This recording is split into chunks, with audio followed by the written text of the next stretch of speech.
Alright guys, we're entering Africa. We're gonna try to make the safari.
Participating and dancing and having fun. It's so awesome. Disney seriously is the most magical place on earth for everyone. There are people of all ages, men, women, children, all out here dancing and having a great time. It's so awesome. Hi! Alright kids, we're getting on the safari.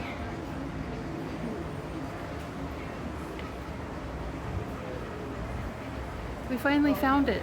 I think I've spent all day. Africa's kind of hard to find. It's like hidden way back here. I think I circled the park 3 times already. Not that it's like that big compared to like Epcot or Magic Kingdom, but goodness, I did meet my step goal already for the day, y'all.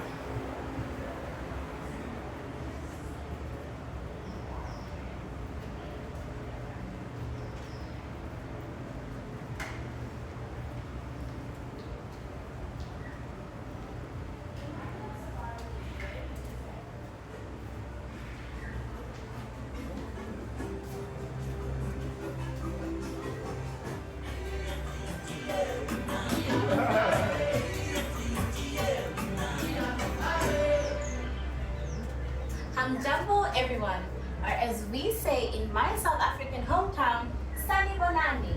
I am Zinhle Ntanyana, and I'm here to welcome you to the Harare Wildlife Reserve, one of the largest and most beautiful animal parks you will see.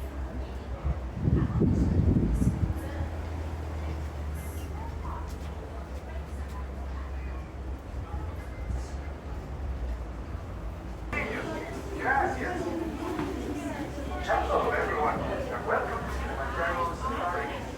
Before you begin your trip, you should know that the unpaved roads of the Harare Wildlife Reserve are fast, rough, and rugged. To make the experience bumps and subtle jolts of your safari adventure. To ensure a safe and pleasant trip, you should be in good health and fit from high blood pressure, heart, or neck problems, motion sickness, or other conditions that could be aggravated by this adventure. Expect the miles to reach your level. Once the boat is started transforming, please feel safe in your hands, arms, keep the hands inside, and remember to wash your hands. Your transport will be arriving shortly. Aside for Saturday, enjoy your adventure at the Manjaro Safari. Bienvenidos a Kilimanjaro Safari. Para su seguridad, permanezcan sentados, mantengan las manos, brazos, entiendas dentro del vehículo y cuiden sus niños. Gracias. That's all, everyone. Welcome to Manchero's Safari. Before the beginning trip, you should know that the unpaved roads of the No, it's nice to take these back off. All right, so there's right hand side. Put your hands, arms, and legs for entry is closing.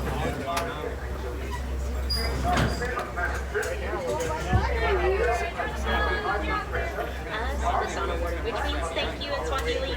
We also like to say Twinde here in Harambe, which means no. Please keep your hands, arms, and legs inside at all times, and please be sure to stay seated. Even when we stop to see those beautiful animals, please stay in your seat. It is for your safety.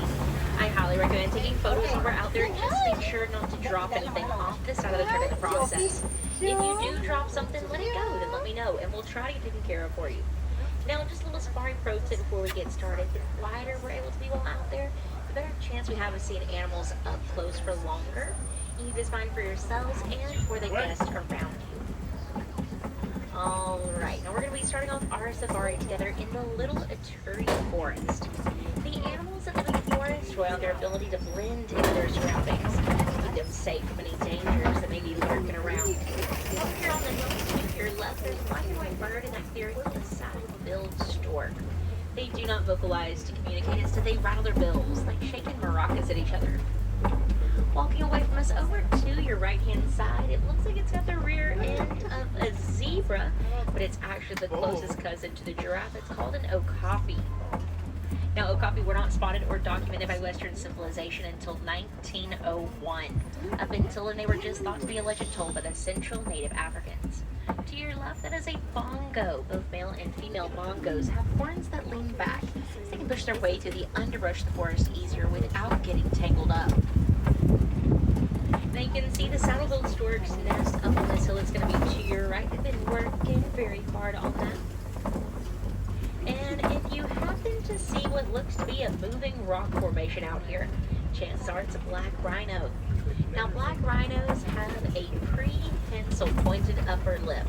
Prehensile is a word I'm going to use a couple of times today, so go ahead and memorize it. It means that something on the animal can be used like an extra hand to grab things with. Now, whereas the black rhino uses its pointed upper lip to selectively grab branches and leaves here in the forest, their cousin, the white rhino that lives on the savanna, has a wide upper lip that is perfect for grazing on grass. To our left, you can see a black rhino coming around that corner now. Now, black rhinos are pretty solitary. They like to be by themselves. In contrast to the white rhinos, they are social. They like to be in groups together called a crash. And black rhinos are about 3,000 pounds, whereas white rhinos weigh anywhere from 4 to about 5,000 pounds. On the hill to your left, those are greater kudu. Those are females. Males have long corkscrew-like horns that are really, really cool to look at. But as you can see, the girls are just as pretty without them. You can actually see the male greater kudu on the spotting guide above your head on the outside edges. Alright, now we're going to head over towards the Saltview River, see what's going on down there. But before we get there, by a show of hands, is this anybody's first safari? Raise your hand. Do it.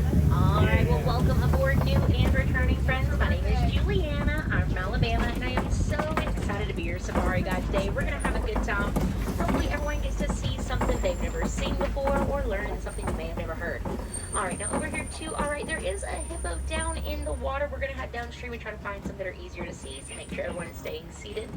There's also pink-backed pelicans over there, named for the pink coloration on their backs during their mating season. They're considered colonial nesters and will nest a couple of hundred pairs at a time. Alright, here to our left, we have found some more hippos. There's one between us and that island there. It's a little island themselves. Now, a group of hippos is called a bloat.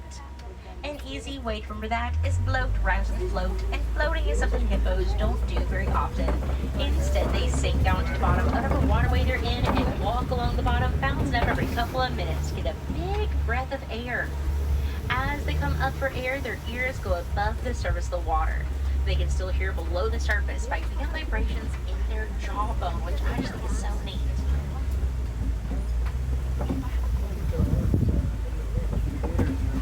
Alright, and just around the river bend, these are Nile crocodiles. They are, on average, the largest crocodile species in Africa, getting to be about 11.5 foot long, though sometimes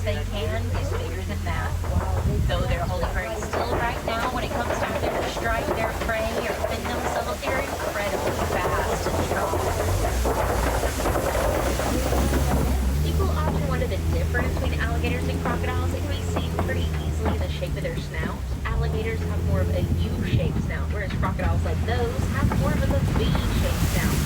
All depends on where in the world they're from. Up at the top of this hill, there's a great big beautiful tree called a baobab tree, also known as the tree of life, which I'm sure you've heard of somewhere before. The reason it's called that is it has a hollow tank in its trunk where it can save water. So whenever there is a drought on the savannah, animals go up to the baobab tree, touch a hole in the side of it, and drink out like a giant juice box, therefore giving them life, living up to its nickname, the tree of life. Alright, now we've made it to the savannah. And with all these wide open spaces, we're probably going to see some animals way off in the distance. But for some of those animals, I'm going to wait until we're as close as I can get us to them before I talk about them. That way you can see any physical characteristics that I may take the time to describe. Now it looks like first up we're going to get to see some teeny tiny little antelope called springbok. Now they are fully grown, but they are tiny and they are mighty. They can jump 6 to 8 foot high and leap 13 foot across. They also do this thing called pronking, where they bounce up and down really quickly, like a kid with too much sugar. And then laying past them, those are the wildebeest, and wildebeest will migrate across Africa in a large herd alongside other species of animals like zebras, all in search of water. But wildebeest themselves can go 3 days without a drink of water, which is something that we are not designed for. So make sure you drink plenty of water. Over here to your left, we have found a pack of painted dogs. These are not hyenas. They're a totally different species. Painted dogs are the #1 predators on the savannah, beating out the big cats and the hyenas for that #1 spot. And that's because they'll work together as a pack to take down their prey, which gives them a very high success rate when hunting. They're actually 3 times more likely to catch their prey than a lion is. Over here, continuing to look to your left, these are the sable antelopes. They have a dark coloration around their eyes and reflect sunlight from blind to them during the daytime, so they can keep a lookout for daytime predators easier. The red and brown structures that you see sticking up everywhere, these are termite mounds made of mostly poop, saliva, and mud. Once they bake in the hot savannah sun, they get as hard as concrete and make really good scratching posts for large animals. Once the larger animals use them or their itchy spots taken care of, it makes the termite mound shorter. So then they make really good lookout posts for small animals like meerkats that need that extra height to see through the tall grass of the savannah. Alright, now we're going to get close to the Ankole cattle. As we get close, make sure to stay seated. Keep all hands, arms, feet, legs set at all times, and don't try to call them any closer. Now the horns of the Ankole cattle get 3 to 4 foot long each, have a honeycomb-like structure inside that allows blood to flow through, helping them regulate their body's temperature. They were actually worshipped in ancient Egypt and found hieroglyphics dating back 6,000 years.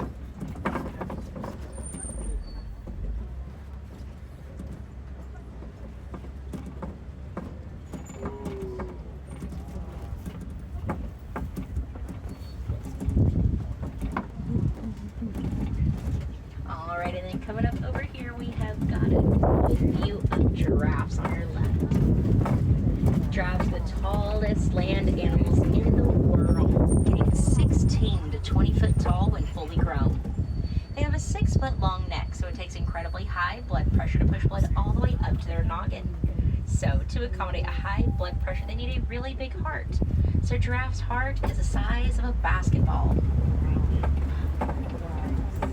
Alright, crossing the road ahead of us, this is an eland. You can see his very prominent dewlap hanging off of his neck. That helps him regulate his body's temperature as blood flows through it. Now my favorite thing about the eland is the male eland's in the mood to impress the ladies. He will create a flower crown to go on top of his head, so he looks very handsome. But most of the time it means he'll just pull a bush out of the ground, put it on top of his head, and dirt goes everywhere. But he still looks real good. Here we've got a female to your right. And then we're going to get a very close look at the good side of these giraffes over here on your left.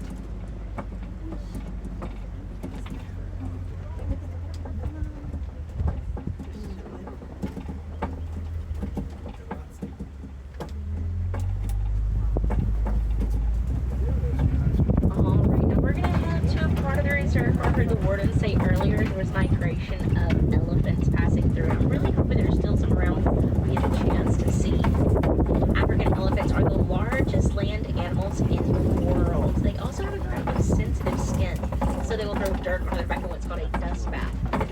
sun blocking and sun repellent to protect their super duper sensitive skin.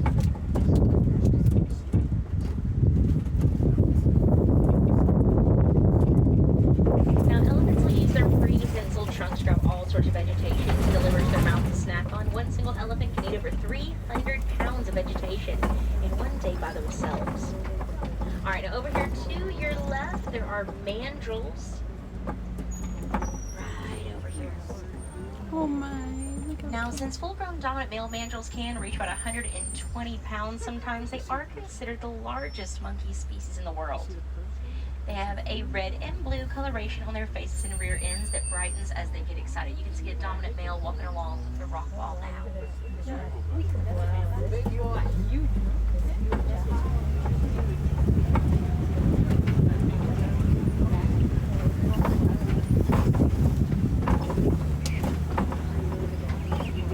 Now, we were having a big problem with elephants getting onto farmers' crops and trampling their food and eating their food. And the farmers really didn't like that because that's their livelihood. It's how they take care of their families. So the farmers were trying to get rid of those elephants, and we couldn't let that happen. So here at the Harambe Wildlife Reserve, using our elephants here, we learned because they're super duper sensitive skin, African elephants don't like bees. So we shared that information with the farmers, who were then able to put beehives on their fences. So whenever the elephants got too close to their crops, the bees would come out and sting them. And once an elephant's been stung by a bee one time, they don't with that area the rest of their life. They have a fantastic memory. And one little bee sting is a lot better for the elephant than losing their life entirely. So it saved the elephant population, it saved the farmers' crops, and it gave the farmers a new source of income through the honey. And all it took was paying attention to the gorgeous elephants here in our reserve, learning everything we can about them, and then applying that knowledge to how we can protect them as well. But we still have a lot to learn. The pregnancy for an African elephant can last for almost 2 full years. 22 months to be exact.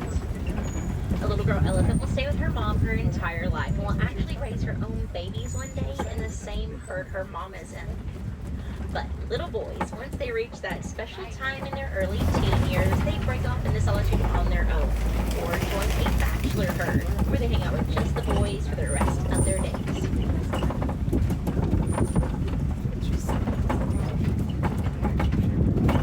Now, in a herd of females, there can be anywhere from 2 to 40 full-grown adult ladies along with their babies. They're led in the herd what's called the matriarch, which is the big head mama that shows everyone to go through food, water, and safety, which is information that's been passed to her through generations of matriarchs just like her. Alright, now over here, these are greater flamingos. They're the largest species of flamingo, can be 5 foot tall when fully grown.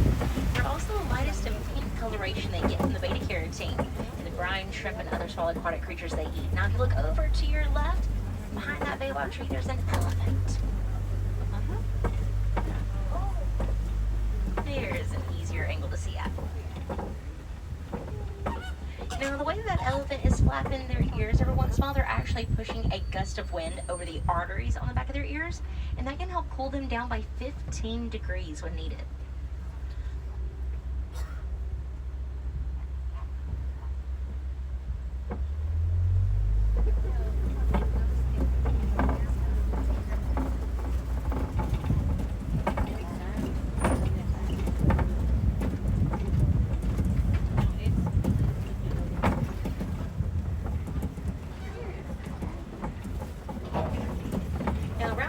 There's a big muddy area where rhinos like to hang out, like these over here. Now, these are the white rhinos. They're the ones that have the wide upper lip that's perfect for grazing out here on the savanna. You can also tell just how much more social they are than the black rhinos.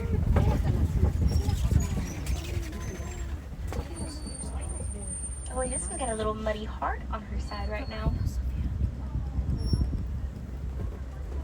Now, for a long time through history, rhinos have been poached, or in other words, illegally hunted to get their horn that was thought to be made into medicine in some cultures.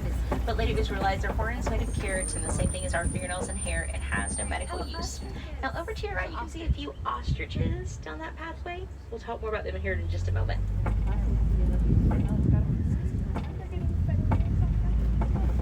Now, later it was realized their horn, the rhino's horn, is not made out of our fingernails and hair and has no medical use. But still to this day, they are poached and their horn is sold on the black market. So because of all that poaching, we lost a very large number of rhinos out of the world that we're supposed to have. We've actually lost some species altogether entirely. Currently, worldwide, there's only 5 types of rhinos left. And we've been very fortunate enough today to see 2 of those 5 species.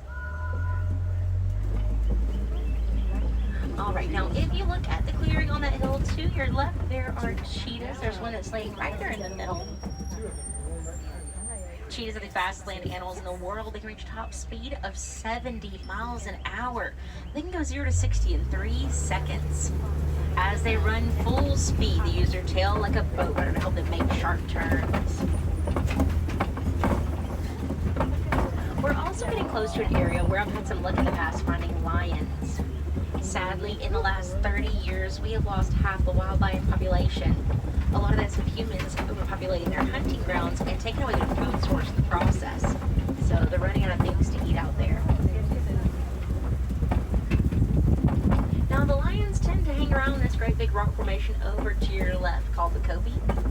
But right now, with it being such a hot part of the day, there's a good chance they have found some shade somewhere. But most people look out for them anyways. They rest about 16 to 20 hours a day. They're most active at night, which they do a majority of their hunting.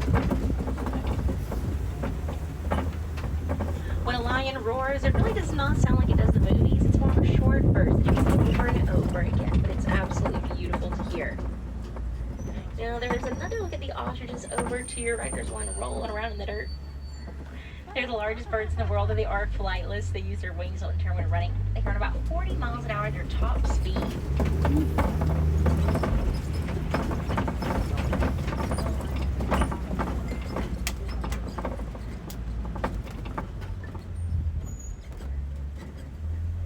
Looks like they found some shade somewhere, possibly. That's all right. I don't blame them one bit. Okay, now over here to your left-hand side, you can see some burrows made from warthogs. They are Africa's largest burrowing mammal. They dig out their burrows that you see down there using their front feet and their tusk, and then back up into the burrow, into their tusk, up in front of defense.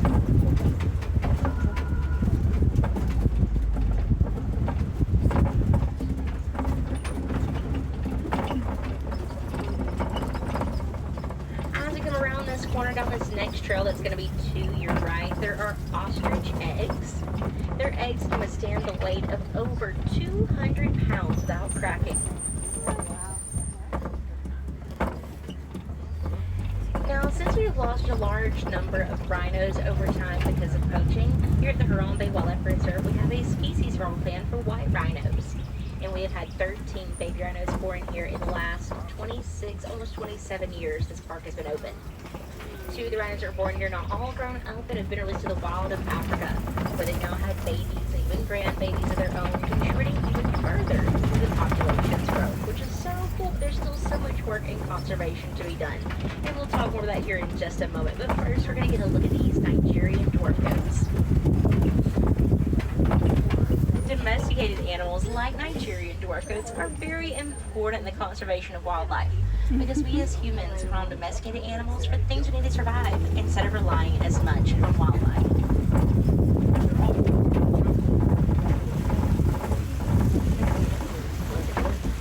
A lot of the animals that we have in our reserve are nearly threatened or even endangered in the wild. For animals like elephants, rhinos, and lions, we humans are the #1 threat they face. Since we're the #1 threat, this is our #1 responsibility to them, to make sure they're protected and taken care of, so they can be around for generations to come to enjoy just as much as we did here today. Now, one way that you can help make a difference for African wildlife from your home is by recycling your old electronic devices when you're done with them, like cell phones, laptops, and tablets. In those devices, there is a mineral used called coltan. 60%, so over half of the coltan that is mined out of the earth comes from Africa. And to get it, they have to completely destroy the homes of tons of beautiful animals, including elephants, mandrills, and even gorillas. So, when you're done with your old device, you can research online how to recycle it properly. So the old coltan in your old devices can be used in creating new devices, reducing the amount of coltan, therefore saving the animals' homes. Alright, my friends, we made it back to the village of Harambe, and our safari together is coming to an end. on board, you've been on Simba 1. That's going to be your secret code word to get your badge for the safari. Again, that is Simba 1. You can get 3 more badges down the Gorilla Falls Exploration Trail, which I'm conveniently dropping you off close to the entrance of. Here at Kilimanjaro Safari, we don't like to say goodbye. It is far too final and far too sad, so instead we say Kwaharini, which to us here in Reserve means to go well. My name is Juliana. Kwaharini friends, go well, go wild, make good choices for yourself, the wild all around you, and stay curious for our beautiful planet. Alright, my friends, on the right hand side, put your hands, arms, feet, and legs. Directions open in Kwaharini. Have a great rest of your day. Disney's Animal Kingdom. Please watch your study. See you next time. Happy questions. Alright guys, that was the safari. That was really neat. Unfortunately, I probably should have been sitting on the other side because that's where all the good views were. But being that that was my first time riding it, I know for next time.